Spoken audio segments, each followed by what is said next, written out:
Seigneur Dieu, tu es avant la nuit et avant le jour, avant le glissement des argiles, avant l'éclosion des constellations, avant tout, Dieu, tu es. Dieu, tu es amour uniquement. Alors, sans bruit ni puissance, mais avec une infinie tendresse, Dieu, tu crées la vie. Et la vie coule, source joyeuse. Et tu dis, allez par le monde entier, mettez-vous à l'œuvre pour que l'univers devienne espace harmonieux, pour que ta vie, remise entre nos mains, soit bénie, ô notre Dieu. Et je vous invite à prolonger cette invocation en chantant un psaume que vous trouvez au numéro 7, le psaume 8, au numéro 7 des psautiers dont nous chantons les strophes 1, 2 et 6. Je vous invite à vous lever.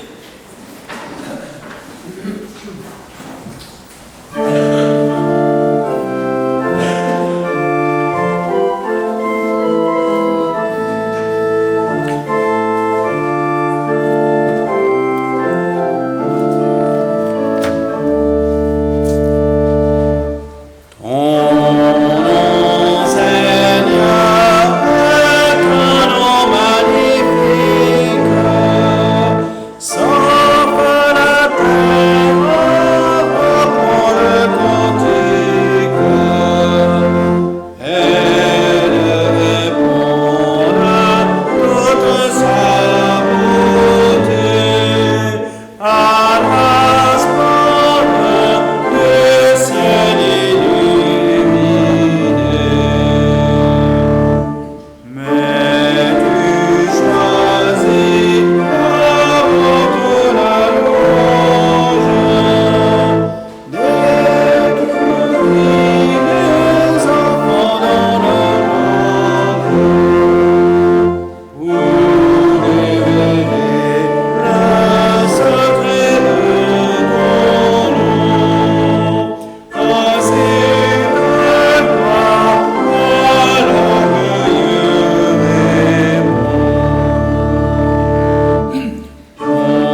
La grâce et la paix vous sont données de la part de notre Dieu trois fois saint, le Père, le Fils et le Saint-Esprit, un seul Dieu éternellement béni, vers lequel nous nous tournons ce matin pour recevoir de lui force, paix et espérance.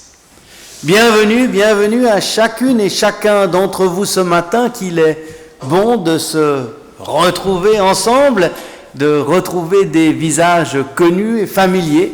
Et puis pour vous qui êtes ici peut-être pour la première fois ou en visite, soyez tout particulièrement les bienvenus dans cette communauté qui est la vôtre. Soyez en tout cas très chaleureusement accueillis. Ce matin, après toute une série de prédications sur le thème de foi et démocratie qui nous a occupé tout cet automne, j'ai eu envie de reprendre un autre thème pour notre méditation de ce matin. À la suite de la retraite, une vingtaine de paroissiens, dont Sarah, Natacha, qui vont également conduire la liturgie, ont participé à une retraite auprès des sœurs protestantes du monastère de Grandchamp à Neuchâtel, où nous y étions il y a 2 ou 3 semaines.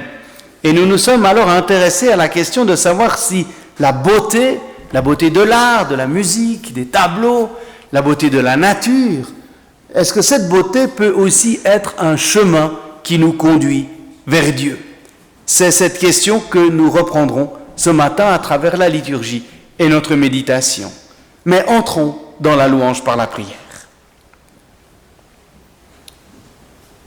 Loué sois-tu, Seigneur et Créateur de tout. À toi la gloire à jamais pour la beauté du monde. Nous te rendons grâce pour la beauté de la terre, des montagnes et des vallées, du soleil et de la lune. Merci pour la splendeur du ciel, pour la lumière des étoiles, pour le murmure des ruisseaux et le bruit des vagues. Nous sommes émerveillés par le chant des oiseaux, le parfum des fleurs, le souffle du vent et la profusion de tes œuvres. Tu as fait le monde avec sagesse et nous nous réjouissons de la vie que tu nous donnes. Permets-nous, Seigneur, la grâce de rester toujours émerveillés chaque jour devant la beauté de ta création, de la reconnaître comme le reflet de ta gloire et comme un chemin vers toi. Que notre louange et notre gratitude montent vers toi pour chaque être que tu as créé, pour ta bonté infinie et ton amour sans mesure. Amen. Et prolongeons notre louange par le chant en prenant le cantique 362.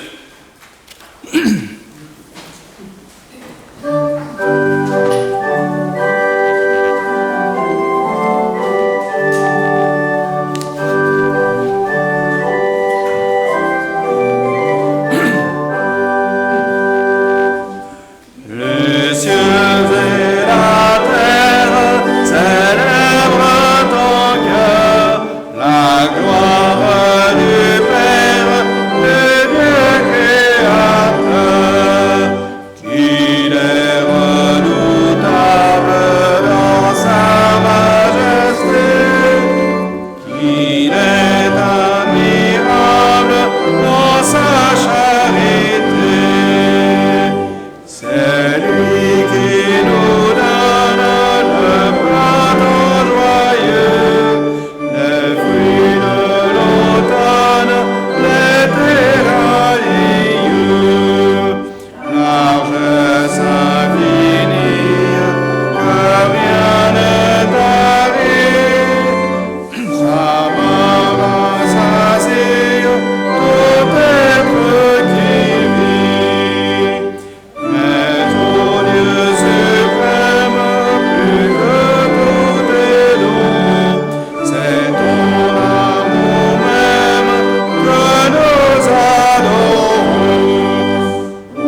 Ô mon Dieu, me voici au rendez-vous. J'ai si souvent laissé de côté ces temps de rencontre avec toi, que maintenant, ce matin, là, j'ai simplement envie de me tenir devant toi tel que je suis. Prends-moi la main, écoute-moi. J'ai envie de te dire tout bas tout ce qui me tracasse, me gêne, me pèse, obscurcit ma vie. Et bien souvent, c'est le manque de toi, parce que je pensais me suffire et ne rien devoir recevoir de toi. Aujourd'hui, je me place devant toi et je me sens bien, confiant. Je sens la douceur de ton regard sur moi, car ici tout est grâce et je ne suis plus écrasé par mes jugements. Mon Dieu, qu'il fait bon sentir ton regard d'amour sur moi et de recevoir ton pardon. Faisons un instant silence devant Dieu.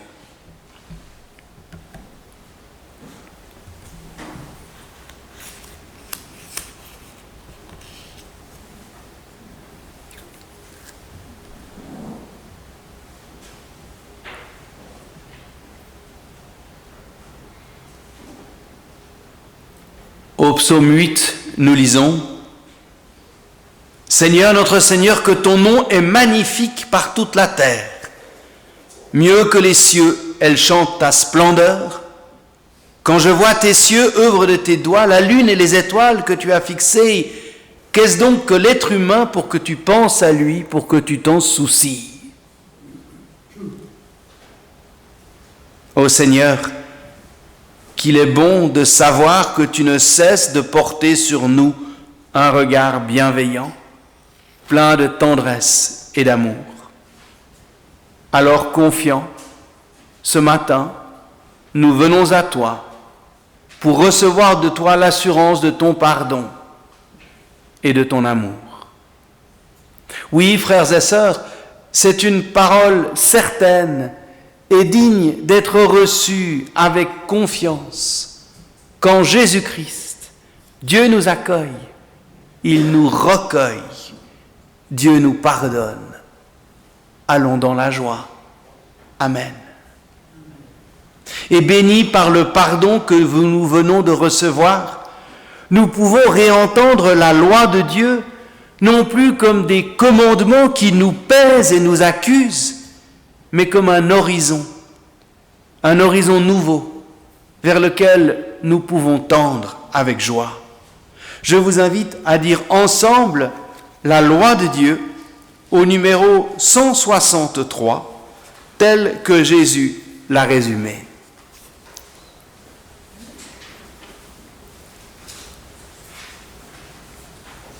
Voici comment notre Seigneur Jésus-Christ a confirmé la loi de Dieu dans l'Évangile.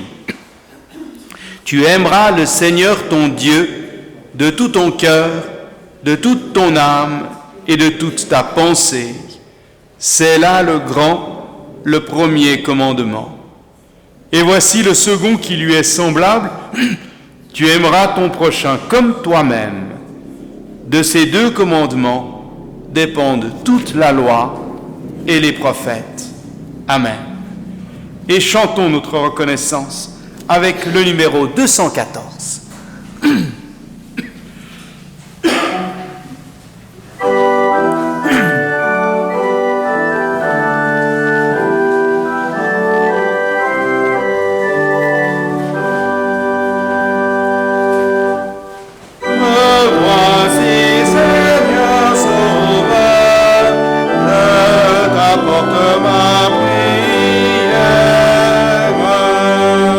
Je voudrais t'offrir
Seigneur, tout nous parle de toi. La beauté de la nature, le sourire d'un enfant, le chant d'un oiseau, le génie des artistes. Mais tu nous donnes un rendez-vous tout particulier dans l'écoute de ta parole. Puits sans fond où nous découvrons combien tu viens vers nous, combien tu te veux proche de nous. Alors ce matin encore, Seigneur, donne-nous la grâce, à travers l'écoute de ta parole, d'ouvrir en nous chemin, de créer en nous, par le souffle de ton esprit, l'espace de la rencontre. Amen. Tout d'abord, nous lisons 2 textes tirés de l'Évangile de la résurrection, qui soulignent la difficulté que nous pouvons avoir à percevoir toute la profondeur de Dieu avec nos seuls yeux. Le premier texte est tiré de l'Évangile selon saint Jean, quand les disciples se rendent au tombeau, chapitre 20, versets 6 à 8. Arrive à son tour Simon-Pierre qui le suivait. Il entre dans le tombeau et considère les bandelettes posées là et le linge qui avait recouvert la tête. Celui-ci n'avait pas été déposé avec les bandelettes, mais il était roulé à part, dans un autre endroit. C'est alors que l'autre disciple, celui-ci qui est arrivé en premier, entra à son tour dans le tombeau. Il vit et il y crut. Le deuxième texte est tiré du célèbre passage des pèlerins d'Emmaüs. On nous dit que leurs yeux étaient empêchés de reconnaître Jésus. Quand ils le reconnaissent, Jésus disparaît aussitôt de leur vue. Dans l'Évangile selon Luc, au chapitre 24. Et voici que, ce même jour, 2 d'entre eux se rendaient à un village au nom d'Emmaüs, à 2 heures de marche de Jérusalem. Ils parlaient entre eux de tous ces événements. Or, comme ils parlaient, ils discutaient ensemble. Jésus lui-même les rejoignit et fit toute route avec eux. Mais leurs yeux étaient empêchés de les reconnaître. Ils approchèrent du village où ils se rendaient et lui fit mine d'aller plus loin. Ils le pressèrent en lui disant « Reste avec nous, car le soir vient et la journée est déjà avancée. » Et il entra pour rester avec eux. Or, quand il se fut mis à table avec eux, il prit le pain et prononça la bénédiction, le rompit et le leur donna. Alors leurs yeux furent ouverts et ils le reconnurent. Puis il leur devint invisible. Ils se dirent l'un à l'autre, « Notre cœur ne brûlait-il pas en nous tandis qu'il nous parlait en chemin et nous ouvrait les Écritures ?»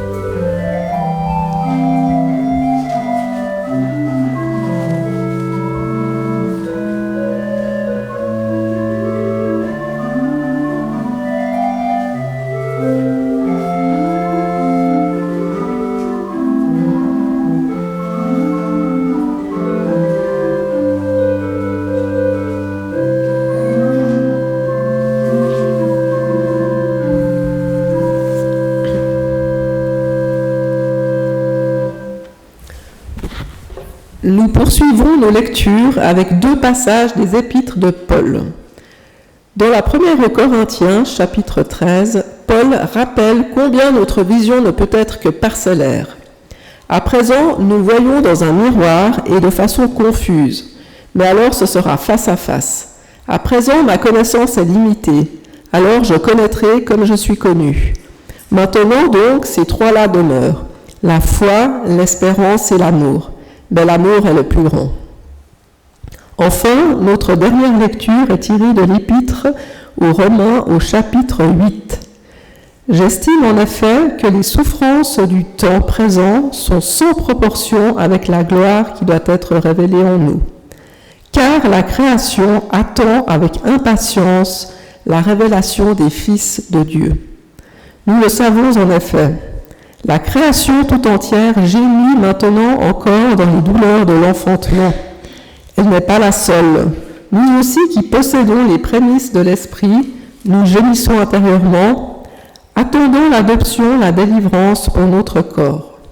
car nous avons été sauvés, mais c'est en espérance. Or, voir ce qu'on espère n'est plus espérer. Ce que l'on voit, comment l'espérer encore? Mais l'espérer, ce que nous ne voyons pas, c'est l'attendre avec persévérance.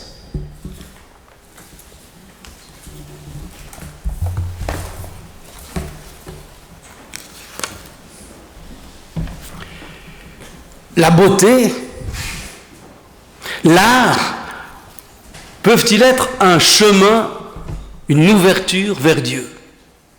Ou au contraire, la beauté ne risque-t-elle pas de nous détourner de l'essentiel, à savoir l'écoute de la parole de Dieu, accaparant tout notre regard et nos émotions? Telle est la question que nous voulons nous poser.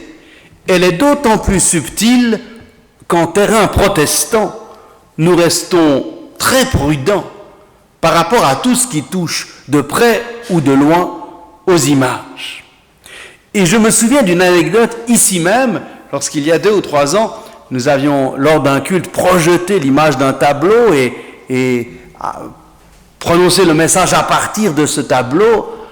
Une paroissienne était venue me faire la leçon après le culte, en me disant qu'il était interdit de projeter des images dans un temple, me rappelait-elle. Pourquoi une telle crispation? Il est clair qu'au cœur de cette question se trouve le 2e des 10 commandements qui interdit de se prosterner devant des idoles. De cette interdiction de se représenter Dieu, certains, et surtout comme on le verra en terrain protestant, en ont déduit une interdiction de toute forme d'image. Mais Luther n'est pas de cet avis. Quand il écrit « Ce qui est interdit, c'est l'adoration des images et non leur fabrication. » Intéressant. Et Calvin de rajouter « L'homme doit se méfier de son imagination religieuse, en revanche, il doit se réjouir des beautés que le monde lui offre, et il doit se réjouir des dons de Dieu. » L'interdit d'Exode 20 ne signifie donc pas qu'on ne puisse pas utiliser des images ou des symboles pour parler de Dieu. On le voit déjà dans le livre des psaumes, qui redouble d'images pour parler de Dieu, comme du soleil, du bouclier, du roc, ou que sais-je. Ce qui est interdit, ce n'est pas de décrire la bonté ou la grandeur de Dieu, c'est d'imaginer qu'on puisse le représenter par des images. Car toute image, mais également comme tout discours sur Dieu, restera toujours très éloigné de Dieu lui-même. Et dès l'émergence du christianisme, cette question s'est posée. Et l'on a vu fleurir très vite un art chrétien, une iconographie chrétienne. Et il ne s'agissait pas tant comme dans l'Antiquité de vouloir représenter Dieu, mais de raconter par des images différents événements relatés dans la Bible. C'était une forme de catéchisme par l'image, de pédagogie par l'image. Et il ne faut alors pas confondre eidos, l'idole, et eikon, l'icône. Le problème vient souvent de cette confusion. On a raison de refuser de conférer aux images un caractère sacré, l'idole. Mais on a tort, à l'image des iconoclastes, de refuser de reconnaître que la beauté d'une œuvre ouvre à une forme de transcendance, l'icône. Et déjà bien avant la Réforme, cette question avait rebondi, notamment dans les courants monastiques, notamment sous l'influence de Saint Bernard, le fondateur du mouvement des cisterciens, qui, se méfiant de l'orgueil, de la richesse des décorations qui florissaient dans les églises ont cherché à retrouver une forme de simplicité, de dépouillement, de beauté sobre. À la Réforme, la question va prendre une place centrale, car les images sont devenues non plus seulement un chemin, une ouverture vers Dieu, mais comprises comme des véritables objets de vénération.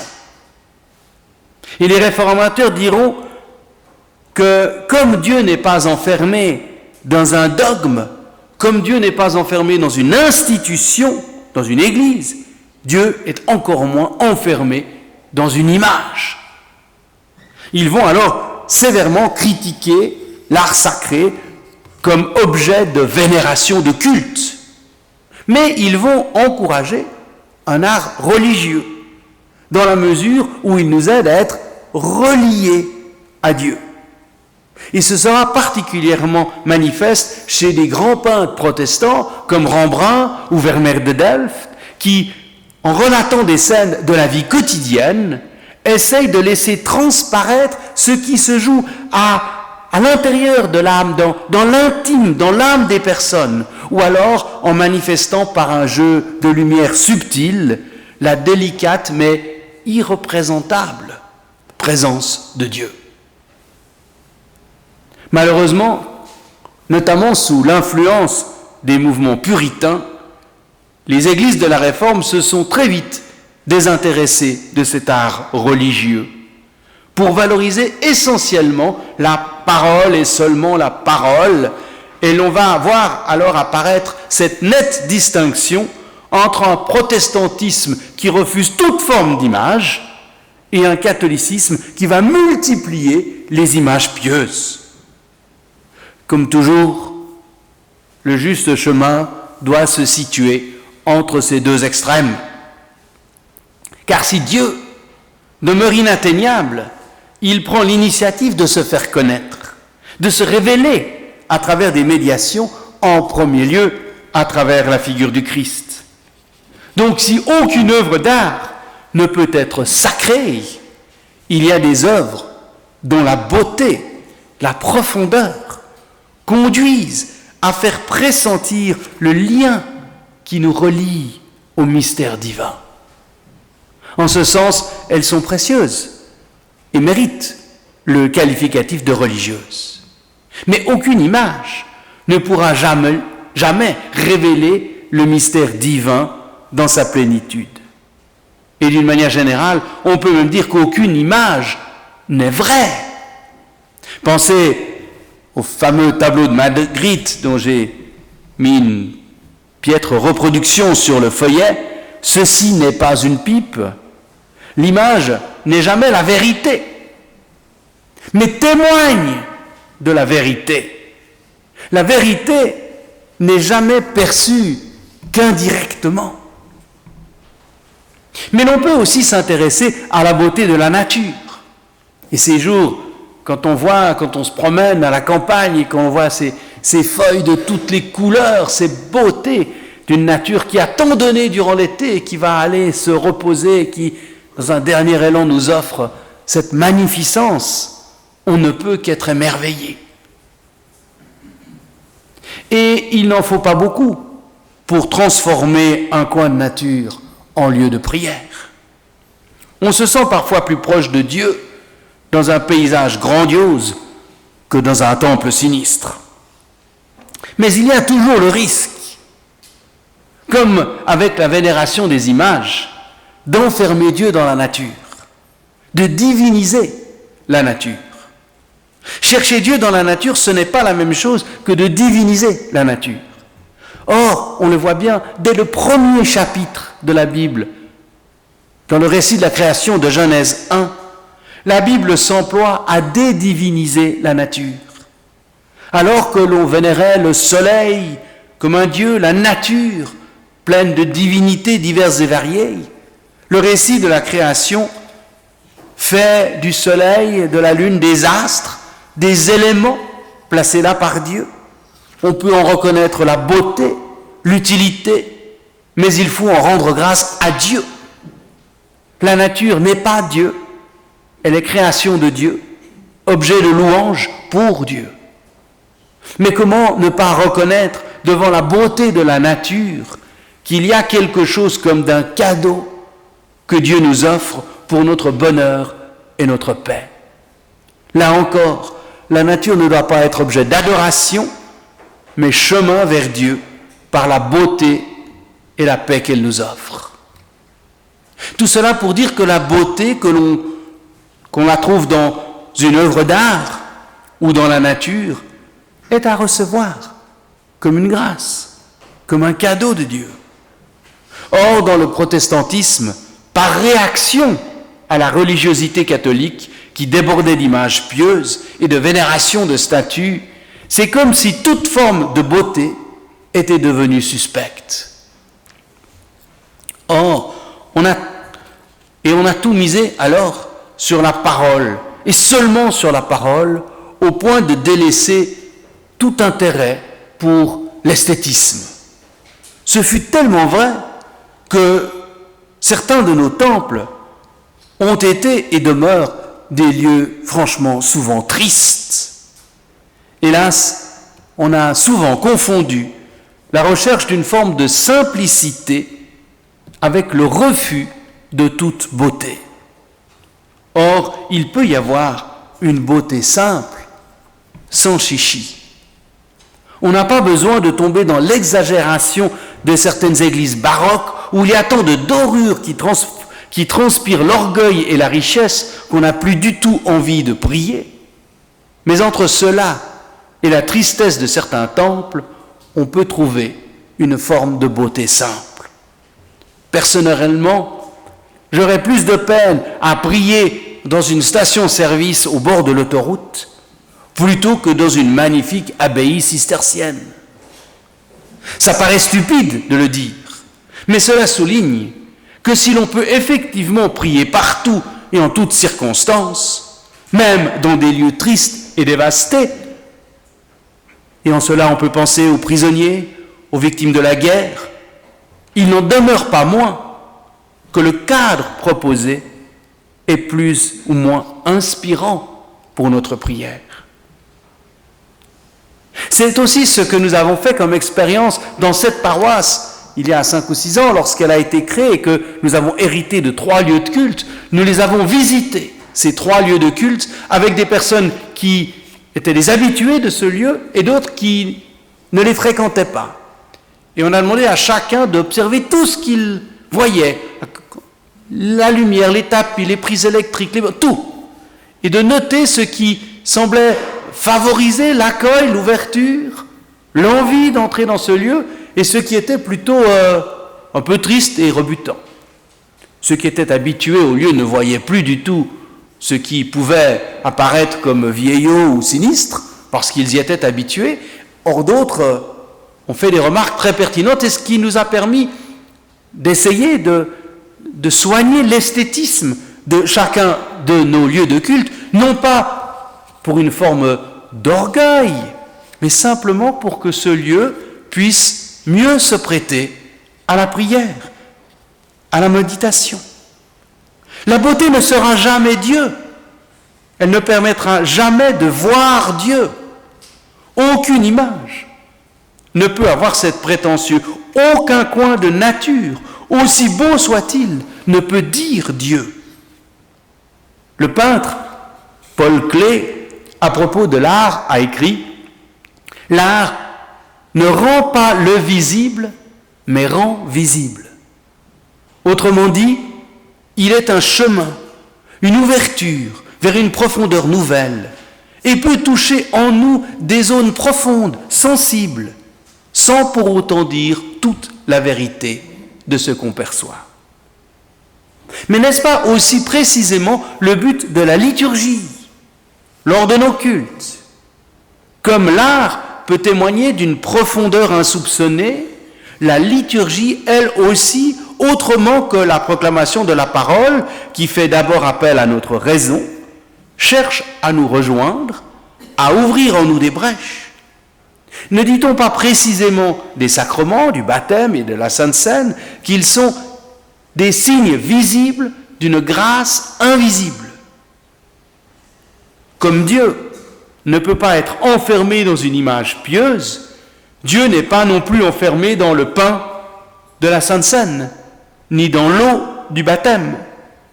Mais à travers la beauté et la simplicité de ce geste, Dieu nous rejoint d'une manière nouvelle et visible. Il nous touche au-delà de ce que nous pouvons voir ou percevoir. Le pain est tout simple, rien que du pain. Il n'y a rien à voir de particulier. Et pourtant, dans ce geste et ce moment, nous pouvons ressentir quelque chose de la proximité de Dieu et de sa présence bienveillante. Un peu à l'image de ce que ce disciple a vu lorsqu'il est arrivé au tombeau. Vous l'avez entendu, on a relu ce passage, il entre et on nous dit, il vit et il crut, alors qu'il y avait précisément rien à voir. Rien du vide. Et pourtant ce vide lui dit quelque chose de la présence de Dieu. Et c'est encore une expérience du même genre qu'ont éprouvé les disciples d'Emmaüs, dont les yeux ne pouvaient reconnaître dans l'homme qui les accompagnait le Seigneur. À la fraction du pain, leurs yeux s'ouvrirent, mais aussitôt Jésus leur devint invisible. La beauté de ce moment, la profondeur de ce partage leur a ouvert les yeux. Alors oui, comme le dit saint Paul aux Corinthiens, à présent, nous voyons de façon confuse et comme dans un miroir. Il faut bien s'imaginer que les miroirs de l'époque n'étaient pas ceux d'aujourd'hui. Nous ne pouvons que saisir des bribes, des miettes de l'amour insondable de Dieu.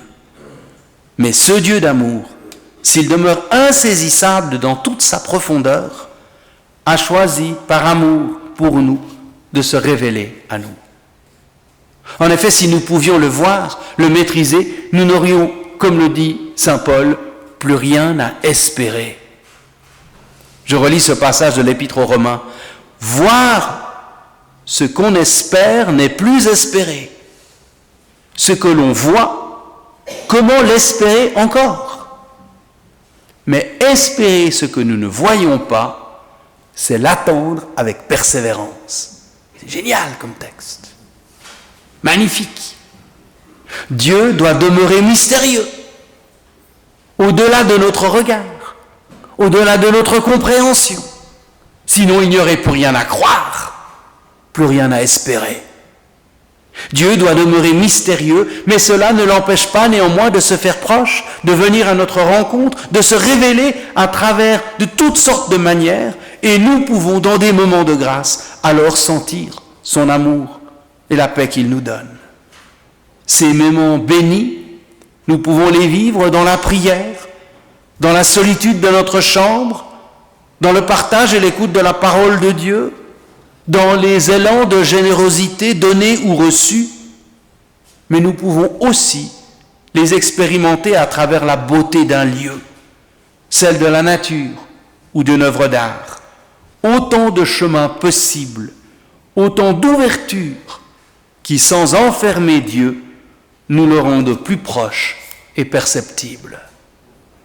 Pourquoi alors faudrait-il se priver de la beauté de l'art ou de la nature parce que nous sommes protestants? C'est absurde.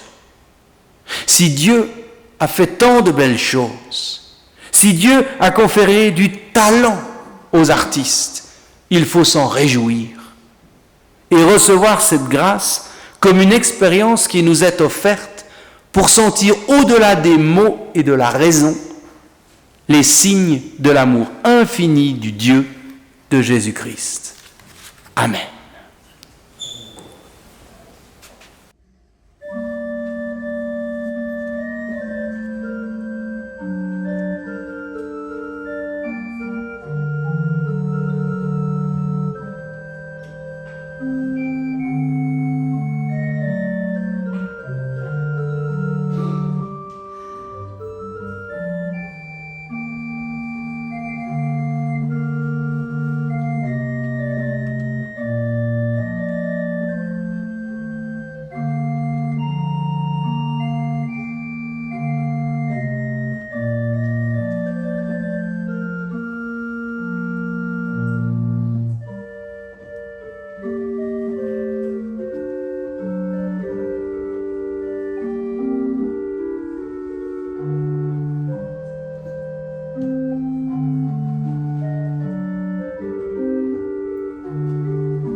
Nous allons ensemble confesser notre foi.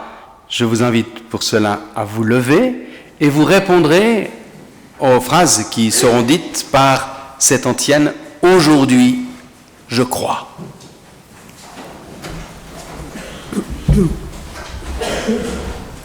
Seigneur, tu m'as toujours donné le pain du lendemain, même si je suis pauvre.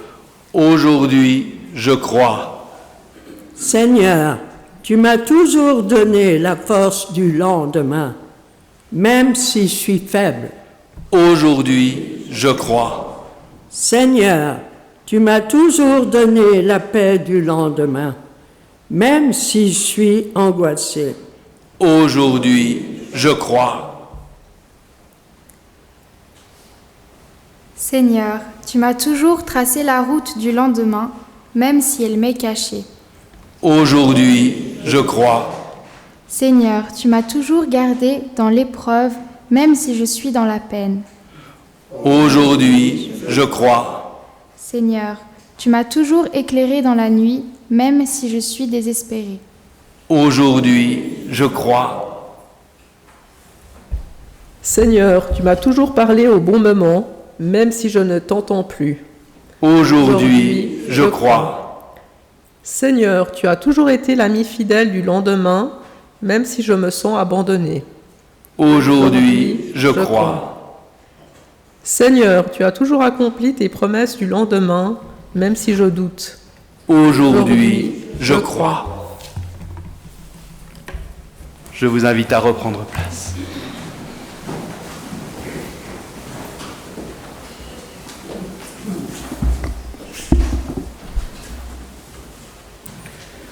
Seigneur, nous te remercions pour les traces que tu nous laisses et qui nous redisent ton amour et ta compassion, pour l'eau du baptême, le pain de la scène, la vie de notre communauté. Nous te remercions pour ce privilège immense d'être compté au nombre de tes enfants. Oui, Seigneur, grâce te soit rendue pour ce repas auquel tu nous convies et pour la paix que tu nous donnes. Avec les croyants de tous les temps et de tous les lieux, nous voulons chanter ta sainteté. En restant assis, je vous invite à prendre le Sanctus au numéro 129.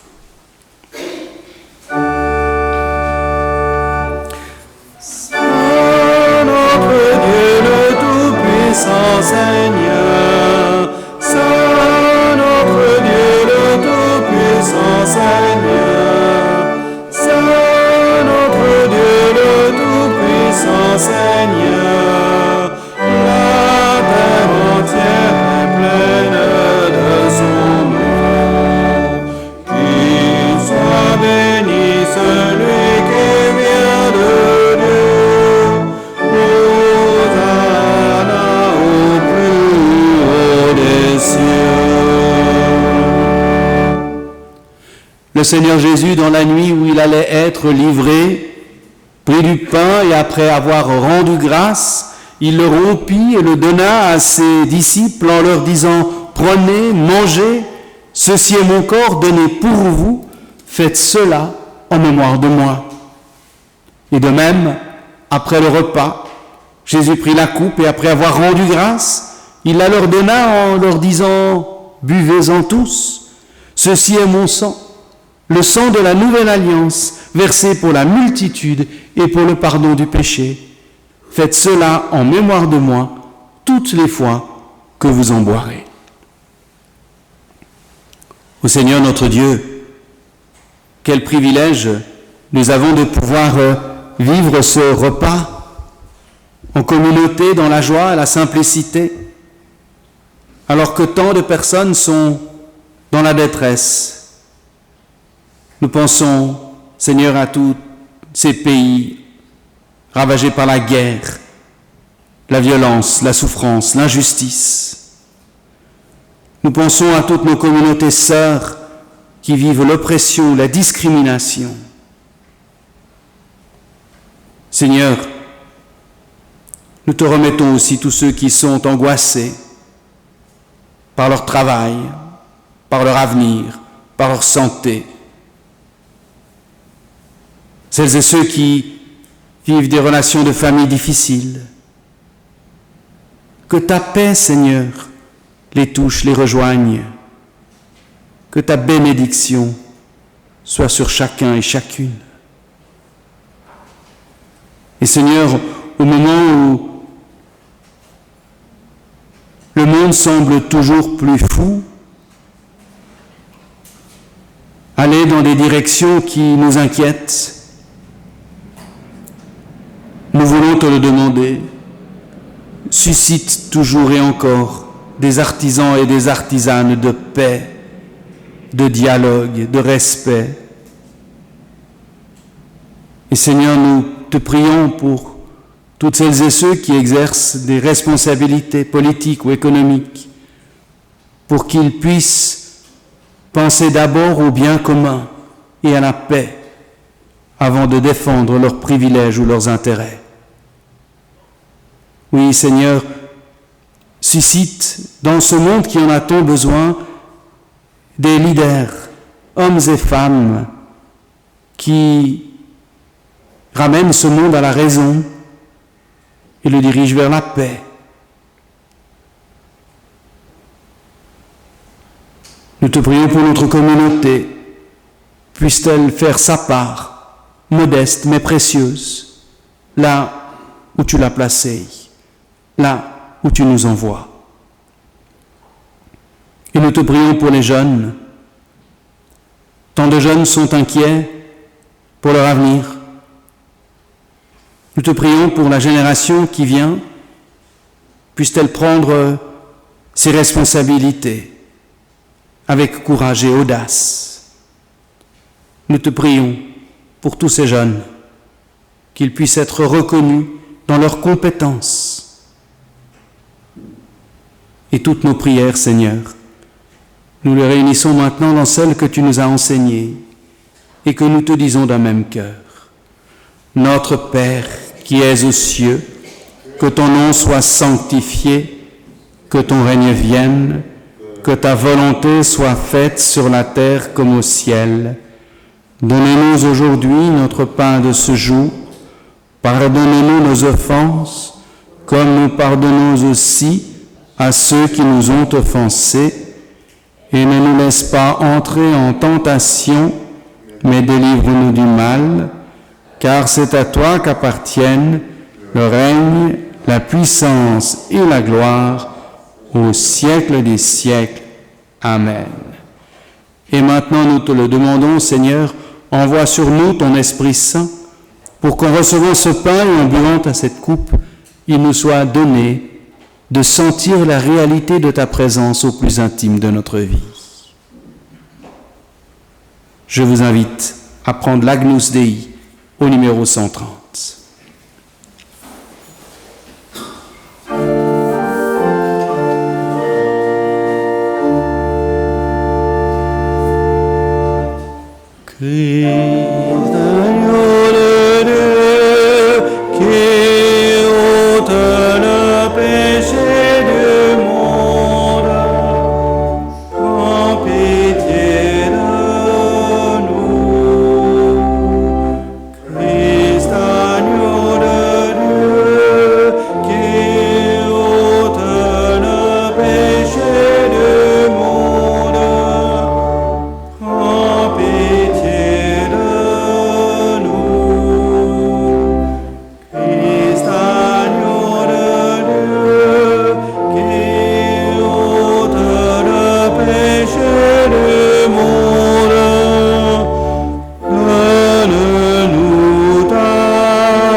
Le pain que nous rompons est communion au corps de notre Seigneur Jésus-Christ, qui a été rompu pour nous offrir la vie en partage. La coupe de bénédiction pour laquelle nous rendons grâce est communion au sang de notre Seigneur Jésus-Christ, le sang de l'alliance nouvelle et éternelle, versé pour la vie en abondance. Amen. Ô Seigneur, je ne suis pas digne que tu entres chez moi, je ne suis même pas digne de ramasser les miettes qui tombent de ta table, mais tu as dit, je ne mettrai pas dehors celui qui vient à moi. Alors Seigneur, nous voici, avec notre foi parfois chancelante, mais notre désir ardent de te laisser une place dans notre cœur. Oui, frères et sœurs, nous sommes bénis, heureux, parce que nous sommes les invités au repas du Seigneur. Nous avons préparé la table, mais c'est le Seigneur qui la préside, et c'est lui-même qui nous invite à son festin. Nous allons communier par défilé. Je me tiendrai près du lutrin avec le pain, puis Natacha et Sarah vous tendront les verres de vin, ce sont les verres blancs et de jus de raisin rouge, puis vous poserez votre verre sur le plateau. J'invite à commencer par cette travée, à faire le tour en passant par derrière, en commençant par la travée qui est à ma gauche. Venez, car tout est prêt. Merci Norberto et à Tigrane pour toujours les belles musiques qu'il nous propose. Nous arrivons au terme de notre culte de ce matin. Quelques annonces. D'abord, il y aura bien évidemment culte comme tous les dimanches le soir, ici même à 20h30. Dimanche prochain, c'est la fête de la Réformation.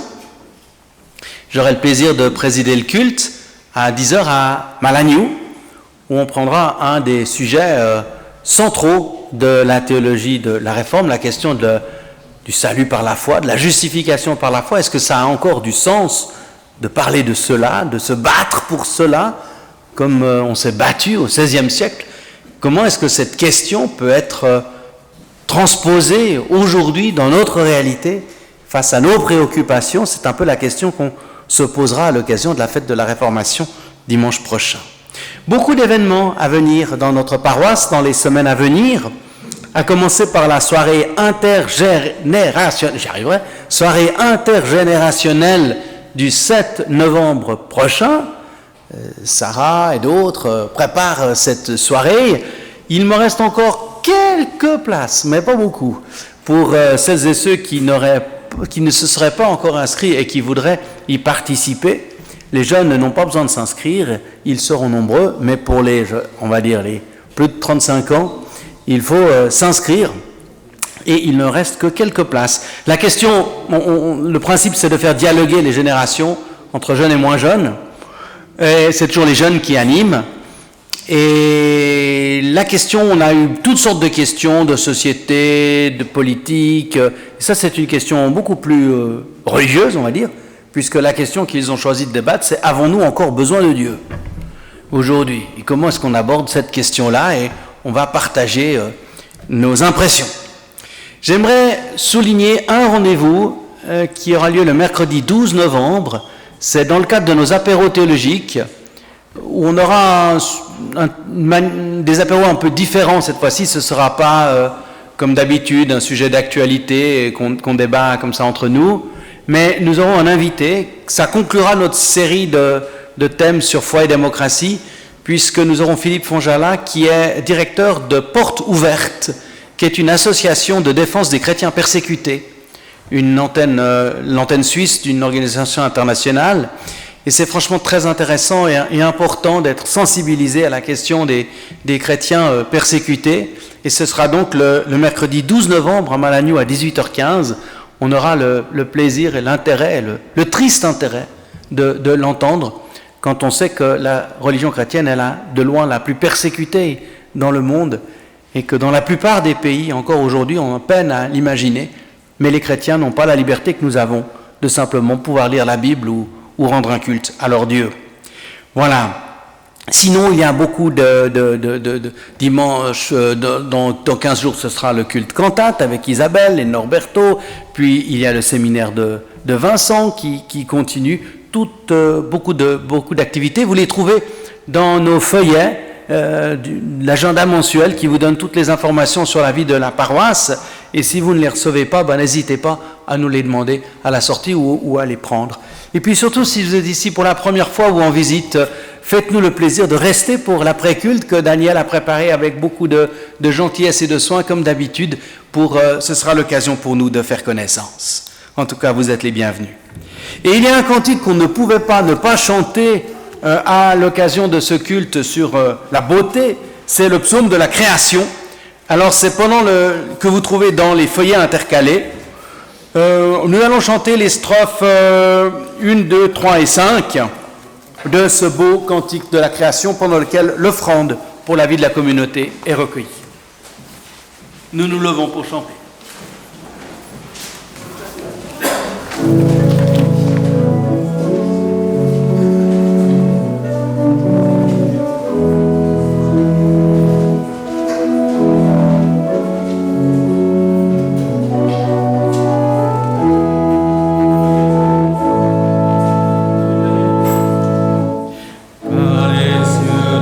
Devant toi, dans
Seigneur, je veux te dire merci, oui. Certes, je ne comprends pas tout et tes voix ne sont pas mes voix, comme on le dit, et beaucoup de questions demeurent en moi. Néanmoins, j'ai ce pressentiment, mieux cette conviction que tu me veux du bien. Qu'avec toi, la nuit peut se transformer en aube nouvelle et notre faiblesse en force de vie. Trop souvent, je suis pris dans le tourbillon de la vie et j'ai l'impression que je subis le temps et que ma vie défile sans que j'aie prise sur elle. Mais toi, tu viens me rappeler que la vie est plus que ce que l'on voit, c'est même plus que ce qu'on en fait. Il y a une vie que tu me donnes, il y a au fond de moi cette force de vie que tu as placée en moi et qui constamment irrigue ma vie et la ravive. Ta présence en moi, cette nouveauté de vie que tu m'offres donne un sens à ma vie, la force et le courage pour affronter les déserts du deuil, de la souffrance et du non-sens. Elle me redit combien ma vie, bien que fragile, est unique et précieuse à tes yeux. Oui, au fond de moi, coule déjà cette source de bonheur et de paix, et je te rends grâce, car je peux y étancher ma soif de sens pour tenir debout sur cette terre aride. Oui, Seigneur, grâce te soit rendue, dès maintenant et à jamais, car avec toi, la vie prend tout son sens et révèle toute sa beauté. Amen. Voir ce qu'on espère n'est plus espérer. Ce que l'on voit, comment l'espérer encore? Mais espérer ce que nous ne voyons pas, c'est l'attendre avec persévérance. Que l'amour de Dieu le Père, la grâce de Jésus-Christ notre Seigneur et la communion du Saint-Esprit nous gardent et nous conduisent dans sa paix. Amen.